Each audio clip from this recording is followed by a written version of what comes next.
बंदी छोड़ सतगुरु रामपाल जी महाराज जी की जय हो। सत्साई भगत जी, आप जी ने पूछा है कि आजकल मन में गंदे विचार आते हैं, क्या करें, कुछ समझ में नहीं आ रहा। देखिए बड़े भैया, सबसे पहले तो दास आप जी को ये बता देना चाहता है, यदि आप सन 2014 से पहले जुड़े हुए हैं तो ये वर्तमान समय में आप जी की परीक्षा चल रही है और इस समय किसी भी भगत को परमात्मा अपनी तरफ से कोई भी राहत प्रदान नहीं करेगा। किसी भी भगत को, चाहे वो कितना ही पुराना हो, कितना ही नया हो, कितना ही उसने कोई सा नाम ले रखा हो, चाहे उनके परिवार का हो, चाहे बाहर का हो, इस समय सतगुरु रामपाल जी महाराज जी किसी भी भगत आत्मा को अपनी तरफ से कोई भी राहत प्रदान नहीं करेंगे, क्योंकि ये परीक्षा का समय है और परीक्षा के समय कोई भी टीचर विद्यार्थी को नकल नहीं करवाता है, न ही उसको किसी प्रकार की कोई सहायता प्रदान करवाता है। यदि कोई ऐसा करता है तो फिर उस टीचर की कमजोरी है, कहीं न कहीं वो बच्चे का भविष्य बिगाड़ने में उसका सहयोग कर रहा है।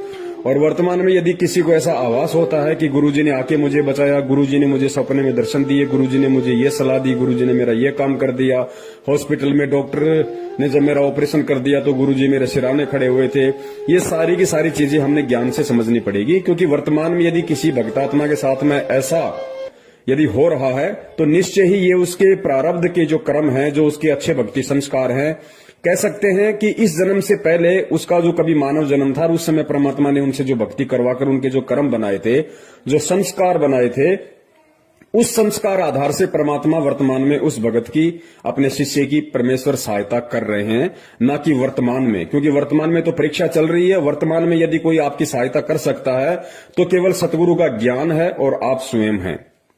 और रही बात भगत जी मन में गंदे विचार आने की, तो जाहिर सी बात है भगत जी, जब परमात्मा पिछले 6 वर्षों से शारीरिक रूप से हम दुष्टों से दूर हैं, हम नीचों से दूर हैं, इसार जेल में बैठे हुए हैं, तो भगत जी जाहिर सी बात है जब एसी हमसे दूर हो जाएगी तो गर्मी तो लगेगी लगेगी। पहले परमेश्वर हम सबके बीच में साक्षात थे, शरीर रूप में विद्यमान थे।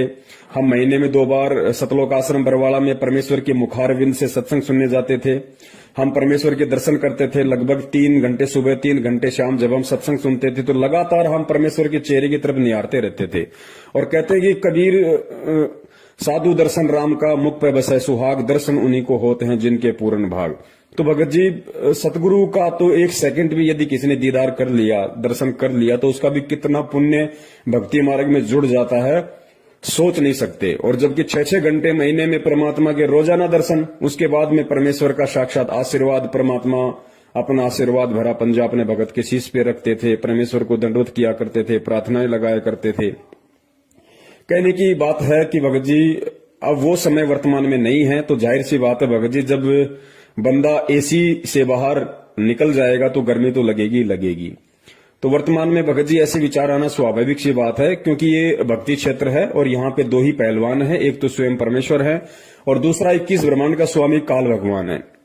और भगत जी इन दोनों पहलवानों ने अपने अपनी तरफ से अपने पहलवान इस संगत में छोड़ रखे हैं, इस दंगल में छोड़ रखे हैं कुश्ती के लिए। और एक बहुत ही पुरानी कहावत है कि पहलवान दूसरे पहलवान की कमजोर नस पे दाव लगाता है। यानी 2 पहलवान यदि आपस में लड़ रहे हों तो पहलवान पहले से ये मालूम करने की पूरी कोशिश करता है कि फला फला की क्या कमजोरी है, इस पहलवान का कौन सा अंग कमजोर है, कहां पे इसको चोट लगी हुई है, कहां पे दाव लगाऊं तो ये नीचे गिर सकता है। तो वर्तमान में भगत जी हम सभी जीव हैं और हमारे अंदर 5 विकार, किसी में कम तो किसी में ज्यादा, सभी के अंदर विद्यमान हैं। और ये 5 विकार उस काल भगवान को दाव लगाने के लिए एक बहुत बड़ा चांस है। और किसी न किसी भगत में किसी न किसी विकार का बहुत ज्यादा दबाव होता है। किसी के ऊपर रजोगुण का दबाव होता है, किसी के ऊपर तमोगुण का, तो किसी के ऊपर शतोगुण का। और जिसके ऊपर जिस गुण का ज्यादा प्रभाव है, काल उसी आधार से उस भगत की उस कमजोर नस को पकड़ता है और वही चीजें बार बार उसके सामने लाने का प्रयास करेगा। उन्हीं चीजों के आधार से काल उस भगत को तोड़ने का, भक्ति से उसका मन दूषित करने का, मैला करने का प्रयास करेगा। अब जैसे मान लीजिए किसी भाई में रजोगुण ज्यादा प्रभाव है इस समय, तो भगत जी जाहिर सी बात है उसकी थोड़ी कुदृष्टि हो जाएगी माता बहनों के प्रति, या हम मार्केट में जा रहे हैं कोई बहन दिखाई दे गई उसके प्रति हमारी दृष्टि कुदृष्टि हो जाएगी। या किसी के ऊपर अगर तमोगुण का प्रभाव है तो बात बात पे गुस्सा, झगड़ा, क्रोध करने लग जाएगा। सतोगुण का प्रभाव है तो मोह, बाल बच्चों में मोह ममता, प्रॉपर्टी में मोह ममता, काम धंधे में ज्यादा लगा रहेगा, भक्ति कम करेगा। तो इस तरह की ये दाव है वर्तमान में जो काल चल रहा है। और गुरुदेव ने इन चीजों से दूर हटने के लिए धीरे धीरे ज्ञान आधार से हमारे को तत्व ज्ञान युक्त सत्संग इसीलिए सिखाए थे कि बच्चों ये चीजें ना तुम्हारी थी, ना तुम्हारी हैं, ना तुम्हारी रहेगी। इन चीजों से धीरे धीरे तुम दूर हटना शुरू कर दो और परमात्मा से केवल यही अरदास करो कि साईं इतना दीजिए जामे कुटुंब समावे, हम भी भूखे ना रहे साधु न भूखा जाए।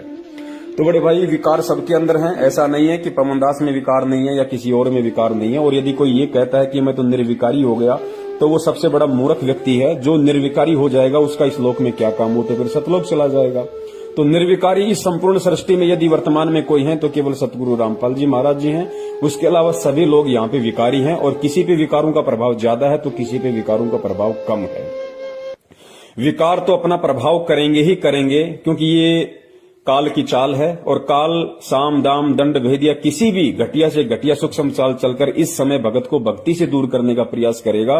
उसका सबसे बड़ी चाल, उसकी सबसे बड़ा दाव यही है कि किसी भी तरीके से मैं ये सत भक्ति इस व्यक्ति को ना करने दूं और किसी भी तरह से इसके मन में दोष उत्पन्न करके भक्ति के प्रति, भगवान के प्रति मैं इसको भक्ति से दूर कर दूं। और एक बार ये भक्ति से दूर हो जाए, परमात्मा से कट ऑफ हो जाए, गुरु की शरण से दूर हो जाए, फिर मैं इसको गधा बना के छोड़ दूं, फिर मुझे कोई टेंशन नहीं। तो इस समय यदि कोई चीज हमें राहत प्रदान करेगी, यदि हमारा सबसे बड़ा सहारा इस समय कोई बनेगा तो भगत जी केवल सतगुरुदेव जी का ज्ञान बनेगा, सतगुरुदेव जी के सत्संग बनेंगे। मन तो चाहेगा कि सत्संग ना सुनूं, मन चाहेगा आरती ना करूं, मन चाहता है कि नित्य नियम रमेणी ना करूं, मन चाहेगा कि मैं मंत्र जाप ना करूं। लेकिन भगत जी यहां हमने मन को आगे नहीं बढ़ने देना है और मन को आगे ना बढ़ने देने का मूल जो मंत्र है वो केवल परमात्मा का सत्संग है। गुरुदेव ने बताया यदि किसी को बुखार है तो बुखार काटने की दवाई भी कड़वी होती है, कुनीन होती है, वो खानी ही पड़ेंगी। वो कड़वी टेबलेट ना चाहते हुए भी खानी ही पड़ेंगी और एक दिन ऐसा आएगा उसका बुखार छो मंत्र हो जाएगा। तो परमेश्वर ने बताया कि जब तुम्हारे सत्संग सुनने की रुचि ना हो या इस तरह का कोई कुविचार तुम्हारे अंदर उत्पन्न हो, ऐसी भावना तुम्हारे अंदर उत्पन्न हो जाए, तो इसका एक ही उपचार है कि हम ना चाहते हुए भी हम परमात्मा का सत्संग सुने। 10 मिनट 20 मिनट थोड़ा मन ज्यादा प्रभावी होगा, लेकिन जब हम लगातार सुनते रहेंगे 10-15 मिनट, फिर उस वाणी के प्रभाव से भगत जी मन का जो दबाव है वो कम हो जाएगा और आत्मा की खुराक तो है ही सत्संग। फिर परमेश्वर दया करेंगे, धीरे धीरे फिर मन में शांति सी आने लगती है। मंत्र जितने परमात्मा की दया से मंत्र कर सकें, 2, 4, 5, 10, 15, 20, एक समय, 2 समय, 3 समय में, 10 समय में, 24 घंटे में 108 ही तो करने बड़े भाई। डोलते फिरते, खाते पीते, उठते बैठते कैसे भी हम कर सकते हैं। थोड़ी सी इच्छा देखो हमें भी करनी पड़ेगी, थोड़ा सा संघर्ष हमें भी करना पड़ेगा और यही सबसे बड़ा दाव है इस काल भगवान का। और परमात्मा भगत जी इसी बात की परीक्षा ले रहा है, क्योंकि परमेश्वर ने अपने तत्व ज्ञान युक्त जो सत्संगों की खीर हमें ठोक कर खिलाई है। तो भगत जी अब परमेश्वर ने सीधा सा मतलब ये है कि हमें काल के हवाले कर रखा है, क्योंकि काल का और परमात्मा का एग्रीमेंट भी तो हुआ था कि परमात्मा उसी को लेके जाना जो आपका ज्ञान समझ के आपका हो जाए, और जो आपका ज्ञान समझ के आपका न हो पाए, जो 2 नाव में सवारी करे उसको आप हाथ मत लगाना, वो मेरा होगा। तो परमेश्वर ने भाई ठोक के ज्ञान दे दिया। अब जो परमेश्वर का होगा, जो सतगुरु का शिष्य होगा, वो टस से मस नहीं होगा। वो हर परेशानी को, हर परिस्थिति को, हर काल के दबाव को ज्ञान आधार से सहन कर जाएगा, क्योंकि परमेश्वर ने उसे वो तराजू दे दिया, वो टॉर्च दे दी, परमेश्वर ने उसे वो थर्मामीटर दे दिया कि बेटा तुझे कब क्या और कैसे करना है, किस तरीके से जब ये काल अपने चाल चले तो तूने कौन सा हथियार तूने प्रयोग करना है। तो परमेश्वर ने हमें वो वज्रबाण रूपी तत्व ज्ञान वाले अस्त्र शस्त्र दे रखे हैं। अब भगत जी उनको प्रयोग करने का समय है, वो हमने प्रयोग करने पड़ेंगे। और ये जितने भी प्रकार की घटनाएं जो संगत में घटित हो रही हैं, बहुत सारे संगत के अंदर ग्रुप बन रहे हैं, तरह तरह की बातें निकल के आ रही हैं। कोई अपने मनमुखी विचार व्यक्त कर देता है, कोई अपनी तरफ से कोई वीडियो बना के डाल देता है, या मैनेजमेंट की जो हरकतें हैं, कभी बीजेपी को वोट, कभी आरक्षणबाजी, कभी गुंडों की सीबीआई जांच, कभी ब्लड डोनेशन करवाना, कभी रक्तदान, देहदान, पता नहीं उल्टे सीधे क्रम। कहने का मतलब है कि ये जितने भी प्रकार की घटनाएं वर्तमान में संगत में घटित हो रही हैं, जिनका सतगुरु रामपाल जी महाराज जी के ज्ञान से कुछ भी लेना देना नहीं है, ऐसी घटनाओं को देखकर भी जिन भगत आत्माओं के कमजोर संस्कार हैं, वो भगत आत्माएं भक्ति से दूर होंगी। क्यों होंगी? क्योंकि उनको एक बहाना चाहिए था।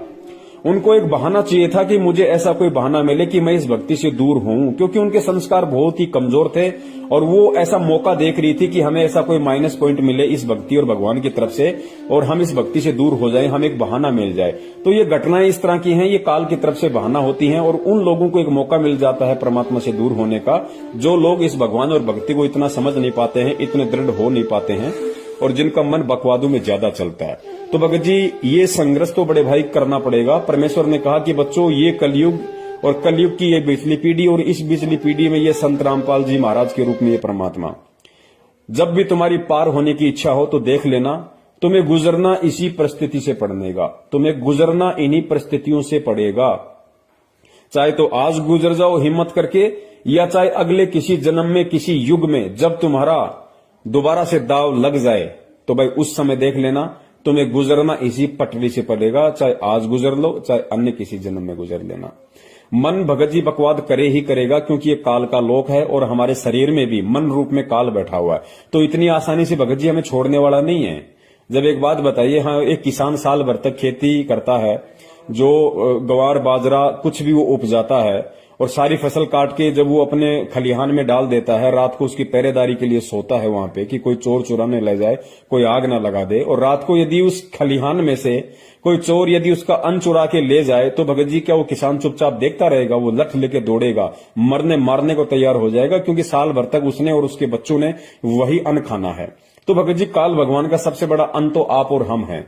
ये कोई दाल मखानी, कोई आलू टमाटर प्याज टमाटर तो खाता नहीं है, ये खाता हमारे सूक्ष्म शरीर की वासना है।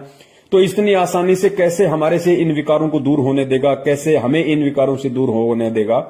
और जिस आत्मा का जो भी कमजोर विकार है, क्योंकि पांचों विकार सबके अंदर है, जिसके अंदर जो भी गुण ज्यादा प्रभावी है, उसी प्रकार की वस्तुएं, उसी प्रकार की सोच, उसी प्रकार के व्यक्ति ये काल भगवान उस भगत के संपर्क में लाएगा, ताकि और ज्यादा उसके अंदर मैल उत्पन्न हो, उसके अंदर वासना बढ़े और उसके मन में धीरे धीरे दोष उत्पन्न हो जाए और वो परमात्मा से दूर हो जाए।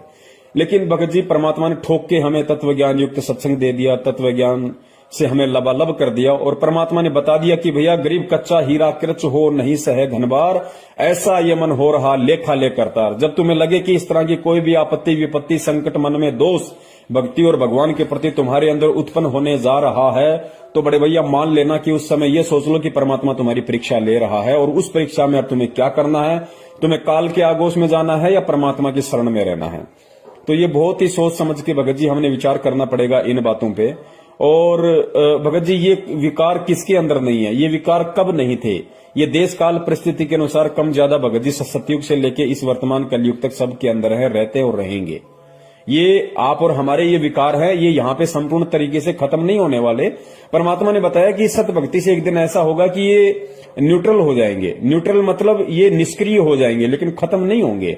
खत्म तो ये मानसरोवर पे होंगे, जहां परमात्मा इस आत्मा को न लाएंगे, सारे विकार आवरण वहां पे छूटेंगे, बाकी ये रहेंगे भगत जी। लेकिन इतना हो जाएगा कि भक्ति मार्ग में फिर हम ये ज्यादा प्रभावी नहीं कर पाएंगे। और भगत जी हिम्मत करनी पड़ेगी, हिम्मत चाहे आज कर लो, हिम्मत चाहे अगले किसी जन्म में कर लेना या फिर अगले किसी युग में कर देना। तो थोड़ा सा जीवन है, 10 15 20 साल का हमारा जीवन है बड़े भाई, आंख बंद करके बैठ जाओ कि परमात्मा जो होगा सो देखा जाएगा। क्योंकि सतगुरुदेव जी भी कहते हैं कि भाई कोटि शीश तूने दे दिए यम राजा की फेंट, कोटि शीश तूने दे लिए यम राजा की फेंट। फेंट यानी झटके से लेता है ये, बकरा बना के फिर कसाई सिर काटेगा, सैनिक बना के बॉर्डर पे खड़ा कर देगा, दुश्मन काटेगा। तो परमात्मा कहते हैं कि इस काल ने असंख्यों बार करोड़ों बार तेरे शीश ले लिए फेंट झटके से। तो कहते हैं कोटि जन्म तूने दे दिए यम, कोटि शीश तूने दे दिए यम राजा की फेंट, और एक शीश देकर देख ले सतगुरु अपने की भेंट। भेंट परमात्मा ने बताया कि प्यार से दिया जाता है, भेंट उपहार गिफ्ट। तो कहते हैं ये अपना एक शीश, ये तेरा 10-20 साल का थोड़ा सा जीवन है, ये सप्रेम अपने सतगुरु के चरणों में समर्पित कर दे कि परमात्मा देख ही जाएगी, जो होगा सो होगा, हम तो तेरे नाम पे। तो फिर परमात्मा संभाल लेता है भगत जी। तो मन में दोष आना स्वाभाविक सी बात है। ये भगत जी कोई जरूरी नहीं है कि आपके अकेले के आ रहा है। आज 90% भक्तों की भगत जी यही स्थिति है, जिसमें जिस गुण का ज्यादा प्रभाव है उसी तरीके से वो भगत पीड़ित है, काल के द्वारा उसको परेशान किया जा रहा है। और परमात्मा वर्तमान में हमसे दूर है, परमात्मा किसी प्रकार की कोई राहत नहीं देगा। अगर राहत कुछ हमें मिलेगी तो केवल इस भक्ति से मिलेगी, परमात्मा के ज्ञान से मिलेगी, क्योंकि परीक्षा चल रही है। अब भगत जी परीक्षा हमारी चल रही है, सतगुरु ले रहा है, तो बड़े भाई जाहिर सी बात है हमने परीक्षा में पास भी होना पड़ेगा, हमने हिम्मत भी करनी पड़ेगी, कुछ लिखना भी पड़ेगा भगत जी। तो हिम्मत रखो और साध संगति ज्यादा से ज्यादा करो। साध संगति का मतलब जो भगत परमेश्वर के ज्ञान से जिनके विचार मेल खाते हैं, जिनकी रहनी करनी और क्रिया परमात्मा के तत्व ज्ञान से मेल खाती है, उन्हीं भक्तों का संपर्क करो। बाकी भक्तों का संपर्क मत करो, वो भगत नहीं, वो जगत से भी गए गुजरे हैं वर्तमान में, आप किसी भगत पे विश्वास नहीं कर सकते। जिसके विचार परमात्मा से मिलते हो, सतगुरु से मिलते हो, केवल उन्हीं भक्तों की संगति में रहिए। और सबसे बड़ी यदि कोई संगति है तो केवल सतगुरु के सत्संगों की संगति है भगत जी। तो हमने इन चीजों को आधार बनाना पड़ेगा। और दूसरी बात भगत जी, मन में यदि इस तरह का कोई घटिया विचार आ जाता है किसी माता बहन को देख के, किसी युवा लड़की को देख के, या जो व्यक्ति शराब पीता है तो शराब के ठेके को देख के, या जो भी विकार वो पहले करता था और वो सारी चीजें यदि वर्तमान में उसके आगे आ रही हैं और उसके मन में यदि दोष उत्पन्न होता है तो इन चीजों से घबराना नहीं चाहिए भगत जी। इसी चीज की तो परीक्षा है। उस दोष को निवारण करने के लिए तो ये ज्ञान दिया परमात्मा ने।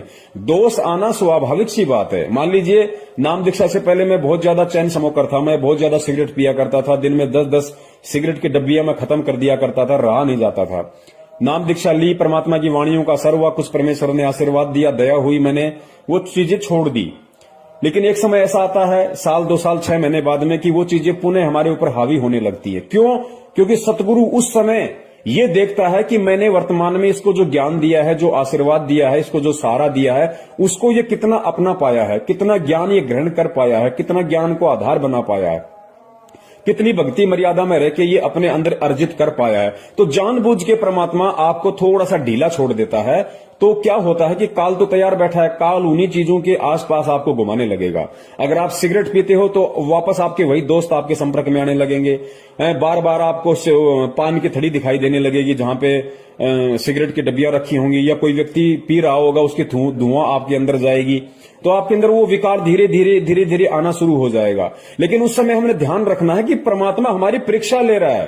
परमात्मा ने हमारे नाक में जो तत्व ज्ञान रूपी जो नकेल डाल रखी है, जो रस्सी डाल रखी है, उसको थोड़ा सा ढीला किया है कि देखता हूं, देखिए ये जानवर अभी भी उसी खेत में जाके घास खाता है, या मैंने जो उसको तत्व ज्ञान रूपी जो हरी हरी दूब डाल रखी है, जो चारा डाल रखा है, उसी को खाना पसंद करता है। तो उस समय हमें ध्यान रखना होगा कि परमात्मा हमारी परीक्षा ले रहा है और काल हमें अपने आगोश में डालने की, अपने जाल में फांसने की तैयारी कर रहा है। दोनों तरफ से हमें उस समय ध्यान रखना होगा, हमें सोचना होगा भगत जी। तो उस समय हमने केवल ज्ञान को आधार बनाना पड़ेगा। और यदि इस तरह की भावना या कुविचार यदि मन में आ भी जाते हैं तो भगत ने घबराना नहीं चाहिए। कुविचार तो आएंगे, क्योंकि ये काल का लोक है। यहाँ पे सद्विचार बड़ी मुश्किल से, बड़ी देर से आते हैं। तो यदि उस समय हमारे मन में ऐसे कोई कुविचार, किसी माता बहन को देख के, किसी शराब की दुकान को देख के, मांस की दुकान को देख के, किसी की प्रॉपर्टी को देख के, या अन्य किसी तरीके से कोई भी यदि ऐसा विचार हमारे अंदर आता है, तो भगत जी ये समझ लेना कि परमात्मा परीक्षा ले रहा है और परमात्मा मेरे इर्द गिर्द है, शब्द रूप में मुझे देख रहा है परमात्मा।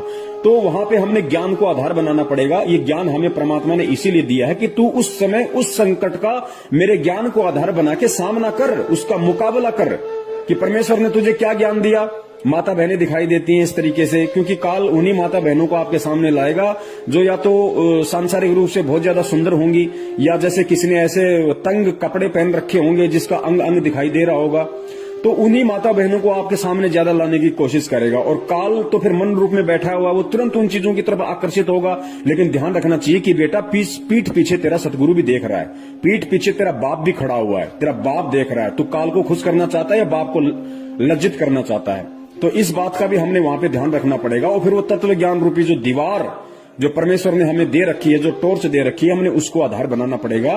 कि परमात्मा कहते हैं नालायक कि पर नारी को देखिए बहन बेटी के भाव, कहे कबीर कामनास का यही सहज उपाय।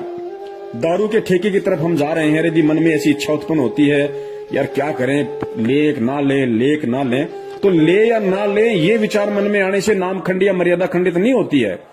आपका मर्यादा उस समय खंडित हो जाएगी जब आप उसको ले लोगे।